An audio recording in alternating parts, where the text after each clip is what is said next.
This is the FanDuel Hurry Up. My name is Jim Sonis, here today to tell you about wide receivers I think are undervalued in 2021 for season-long fantasy football. One of those guys is Justin Jefferson. The reason I like Jefferson is because I want wide receivers who get a lot of targets, and Jefferson, we know, will get those. In games he played last year alongside Adam Thielen, Jefferson had 27% of the team's overall targets and 44% of the deep targets. That's kind of like a Calvin Ridley type of target distribution, and it came in an efficient passing offense. Now Jefferson goes into year number 2. If you're worried about passing volume in this offense, don't be. Over the final 6 games, Jefferson hit double-digit targets 5 separate times. He is currently going at the start of round 3 or the end of round 2. I think he would be viable as a mid-second round pick, as a guy with a lot of upside, and potentially being a first-round pick next year. So to me, Justin Jefferson, despite going pretty high, still undervalued in fantasy. Another guy I like this year, currently going as the wide receiver 28, is Odell Beckham Jr. The Browns last year, we saw the offense pick up after Beckham got hurt, but that's not because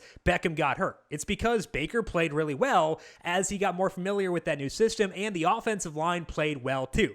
Beckham in those first 6 games before the injury had 25% of the team's overall targets and 35% of the deep targets. If he gets that in an offense that'll be as efficient as it was in the second half last year, he could explode. I've got him as a wide receiver 20 this year. Going at wide receiver 28, to me, there is a lot of value in Odell Beckham in his second year with Kevin Stefanski. Finally, a bit deeper on the board, I like Mike Williams a lot. He is currently the wide receiver 40 for this year, but I've got him as the wide receiver 33. And a lot of that is because I want low-cost exposure to the Chargers offense. They've got a rebuilt offensive line. Joe Lombardi is there to be their new offensive coordinator, and it's a second year with Justin Herbert. All those things are things that make me think this offense is going to score a lot of points. And if they do, Williams should benefit. He was a deep ball maven last year. He had 30% of the team's deep balls. If we look at just the games where Keenan Allen was healthy, in those games, Williams was volatile, but a lot of that was because he didn't score touchdowns. With that body type, you do expect those touchdowns to come.